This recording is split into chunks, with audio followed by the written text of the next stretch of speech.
Welcome to Amazing World Channel. Citing dissent with more hardline colleagues, Petry dropped her bombshell at a morning party press conference, catching other key aft figures by surprise as she abruptly left the room. The spectacle played out before the media put the spotlight on the tugofwar within the party between radical and more moderate forces at the top, and raised questions on how far-right it planned to position itself. Although its beginnings as an anti-Euro party were rooted in populism, the AfD's rhetoric veered further right in the run-up to Sunday's elections. Key members challenged Germany's culture of atonement over World War II, and the slaughter of 6 million Jews in the Holocaust.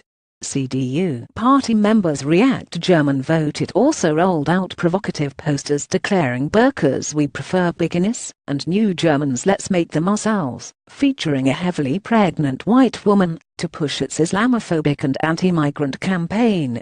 Outraged mainstream politicians have heaped on criticism, including Foreign Minister Sigmar Gabriel, who had labelled leaders of the party real Nazis. But even Petry herself had openly criticized one of her party's two key candidates, Alexander Gauland, over his claim that Germany should be proud of its war veterans, saying that would lead voters to shun the party. On Monday, seated next to Gauland, she declared that there is dissent in the AfD over the issues. I decided after careful reflection that I will not sit with the AfD parliamentary group in the Bundestag, said Petry, who added she will serve as an independent MP.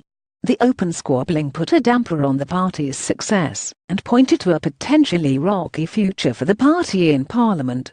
Related reading: Get Our Country Back. Alice Weidel, another top AfD candidate in the election, revealed that Petry had not spoken to either her nor Gauland for months, even though the duo were the leading faces of the AfD's campaign. For now, Weidel and Gauland appear to have prevailed, as they basked in the fact that the party has become Germany's third biggest political force with 12.6% of the vote. It even came in just on top of Chancellor Angela Merkel's Christian Democratic Union in the eastern state of Saxony, home of the anti-Islam Pegida protest movement, as it lured away voters angry with the arrival in Germany of more than 1 million asylum seekers since 2015. Gauland, who had also come under fire from Petry over his vow to go after Merkel and her government, stood firm on his tone. No one would be surprised in the British Parliament if someone said they would go after the government, he said, adding that of course one must go after a government, go after it in a parliamentary debate. Gauland also minced no words about his party's anti-migrant platform, declaring that we will get our country back. I don't want to lose Germany to an invasion of foreign people from foreign cultures, he vowed. Reiterating his opposition to double nationality, Gauland took aim at ethnic Turks in Germany, saying he had little understanding for those who have German citizenship, but who still voted in favor of a referendum in Turkey to increase President Recep Tayyip Erdogan's powers. On that, one can at least ask the question whether these people have really arrived in this country, and whether they are really part of the German society, he said. Nazi smears are cheap, analysts said. Breaching such taboos over German identity could well become the norm in the Bundestag, with dozens of AfD MPs seated on the opposition benches.